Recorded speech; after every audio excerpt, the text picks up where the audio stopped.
Hello everyone and welcome to the new year, where today I wanted to go ahead and reflect back to the previous year and look back on 2019 through 2018.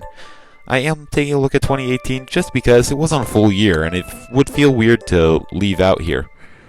So without further ado, let's jump right into this tier list. Except it's not a tier list, mostly because it really can't be. These different challenges are really different from one another. Things like Pon Poko was one singular episode of The Games Must Go On, but had a lot of difficult parts, while something like Mario Galaxy Coinless was a several part series, to say the least, and not every part was difficult.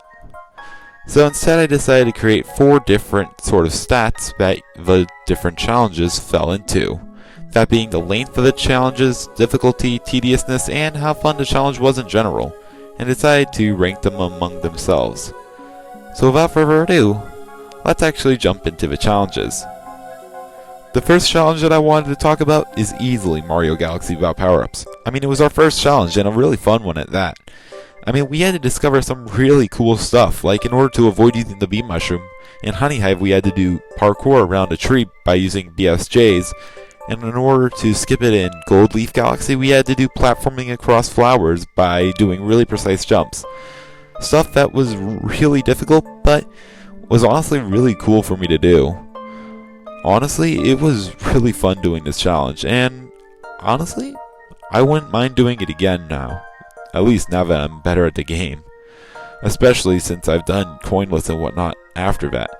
Also, speaking of after that, several of the stars that I claimed to be impossible have now been proven to be possible. Especially with the new edition of the mid-air jump, which I'll probably learn in one of my future challenges. But yeah, it was honestly a really fun challenge, even though it only lasted for about 4 episodes. Well, 5 if you include that bonus one that also was found out where you could use the Cinder enemy in Freeze Flame. And yeah, a lot of his missions had really clever workarounds that honestly I thought were pretty cool. With that out of the way, let's move on to Super Mario 3D World as an escort mission. This challenge is kind of a mixed bag for me. On one hand, you could say it was a very easy and no problem at all challenge. I mean, yeah, you had to carry Peach, and she couldn't take damage, so it was more difficult, and also you couldn't use power-ups, so that made it even more difficult. But really, that wasn't that bad. But on the other hand, you could say it was a hard challenge because of all these really difficult sections on each world. But in my true opinion, I feel like it was easy, or at least on the easier side, just because those challenges in each world had pretty simple solutions, but memorable ones at that. My favorite example has to be the water level in World 3, where you actually had to push Peach underwater and try to get her to the end of the level. That was definitely something I wasn't expecting to do. But it ended up working out. And honestly, like a lot of the sections in this challenge, didn't take me a long time. So I truthfully don't feel like it was that hard of a challenge. But it was still pretty fun in order to play 3D World again. And without much hindrance as well. Although, the hard parts were fun to figure out, so I would say it was pretty fun. But with that, let's move on to Mario Odyssey. Mario Odyssey without water was definitely an easy challenge. Like, yeah, you had the difficult sections like Lake Kingdom, Seaside, and Luncheon, but in all honesty, there wasn't really a lot to say about it. Besides those 3 kingdoms, the rest of it barely had any water at all. And even in those 3 kingdoms, as long as you route your level correctly, and you do a couple of tricky jumps, there's really no danger, which really made it an easy challenge. It was still somewhat fun with Mario's movement and exploring with that, but overall, it was an easy challenge, and there isn't really a lot to say about that. But without further ado, let's move on to New Super Mario Bros. Wii without jumping. Surprisingly, there isn't really a lot to say about this challenge either. Now, yeah, you did have the occasionally difficult part like in World 5-4 or in the water level in World 8, but most of the challenge just came down to because it was tedious, because every time you lost your propeller suit, you had to go back and re-complete World 1-1 in order to get another one. But besides that, it really wasn't that bad of a challenge. It only took a couple of episodes. So yeah, it wasn't that bad. But with that, let's go ahead and move on to Pon Poko. Kandori is a ROM hack of a game called Pon Poko, where it goes ahead and replaces the main character with Mario, as well as quite a few other sprite changes, like changing the mystery pots into spaceships and the enemies into aliens. Now, our challenge was simple: try to get all the points, that being from fruit and spaceships with points in them, without activating any of the spaceships that have aliens in them. And this required us to do quite a few jumps in order to clip past these, because the collision isn't the best. Now, we had one saving grace, that being save states. A lot of the sections were very difficult, requiring lots of really precise movement. But with save states, it didn't really take that long. Now, it did take a lot of tries, but each try was pretty quick, allowing the tediousness not to be that high. Although because of all these difficult sections, I would say that it's average difficulty. But this also comes into play because it's not really a long game, only having like 10 or so levels. Although this is one of the most positive things to say about it, because it wasn't that fun of a challenge, having to restart from a save state over and over again. But nevertheless, we were able to beat it, and then we go ahead and move on to the exact opposite, that being Mario Galaxy Coinless. Mario Galaxy Coinless is pretty much the exact opposite of Pon Poko. Instead of being a very short challenge with a lot of difficulty, it's a very long challenge with difficulty spread throughout. Now, it doesn't seem like a lot of the levels are that difficult. Although, each level, of course, you have to avoid the standard coins. But there's actually quite a few challenges in Mario Galaxy Coinless.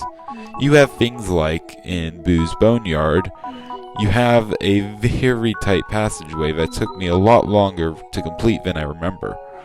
And there's a lot of sections like that, and a lot of impossible or inaccessible stars. And it's surprisingly a little bit more difficult than I remember. Although that could come down to its tediousness, because, again, you have to avoid every single coin. Now, in my opinion, it was a little less fun than something like Mario Galaxy without power-ups, because it always had that lingering, what if you collect a coin? What happens if you collect a coin? But we were able to make it through, and we were able to beat it without cheating by using the, well, if you go ahead and die after a checkpoint, your coin counter gets reset. We were able to avoid having to cheese the game like that, at least in this run. But yeah, with that, we were able to beat Mario Galaxy Coinless, and we were able to move on to New Super Mario Bros. Wii without touching the ground. So let's go ahead and talk about that one. This challenge was a platforming nightmare. Now, there was about 3. Oh, not problems. There was about 3 levels that were just easy. The rest were complete nightmares. And I'm saying that because literally almost every level had something new to throw at you. 1-1, oh, you need yourself a propeller mushroom. Good luck getting it. Well, first you need to go ahead and do some platforming off Goombas. 1-2, you had a very low ceiling and you had to do platforming off of other enemies as well. 1-3, now you have to deal with semantics with Yoshi. Now, you did have some easy levels like in World 5 and 7, but don't even get me started on World 6.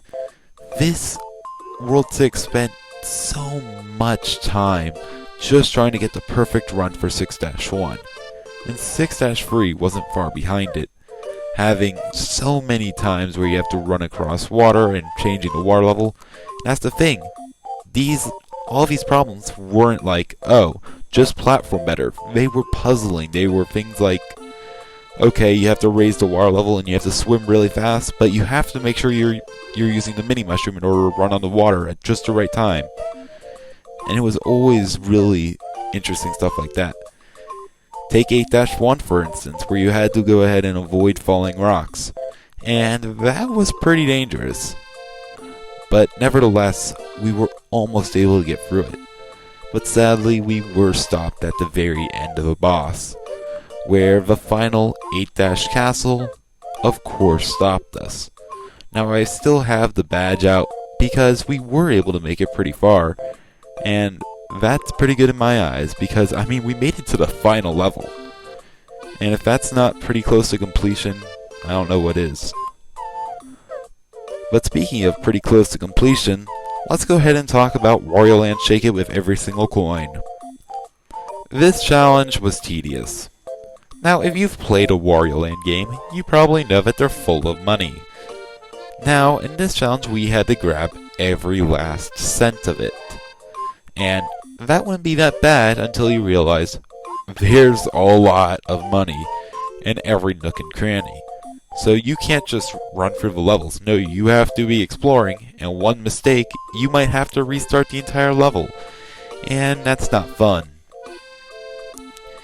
But that's not even the bad part. Now, it's a standardly easy game through the majority of the game, and that's why I have it as a low difficulty on my scale. But sadly, it is impossible due to, the last level, because of course it is. But nevertheless, we were able to make it through the majority, and then we even went ahead and tackled the secret levels. And these secret levels, that's where the difficulty comes in, featuring stuff like a speed run where you have very limited time to mess with the controls. You have, speaking of controls, motion control stages, you have platforming stages, and all of that. All the while, you have to be keeping one eye out for coins to make sure you don't miss a single one. And have I mentioned the coins bags yet? Because every time you find a coin bag, you either have to, one, risk losing coins by shaking it in an open area, or just find a loading screen, which can't always be easy, sometimes requiring difficult platforming in order to actually get to a loading zone. But nevertheless, we were able to beat this one, well, at least get pretty close to beating it, and that was pretty good. But with that, let's go ahead and mention Super Smash Bros. Ultimate, which, yeah, I know it's not out yet. I really hope to get it out soon. The problem is it's 26 parts, and I'm still kind of intimidated by it. Nevertheless, I hopefully will get the Games Must Go On with it soon. But I just want it to be good. But with that, it's been a really amazing 2019 and 2018. I really couldn't have done this challenge or channel without you guys. And I just wanted to say thank you all for all of your support and making this a great community for me. And with that, I just wanted to say thank you all so much for watching, and I'll see you guys next time. Goodbye.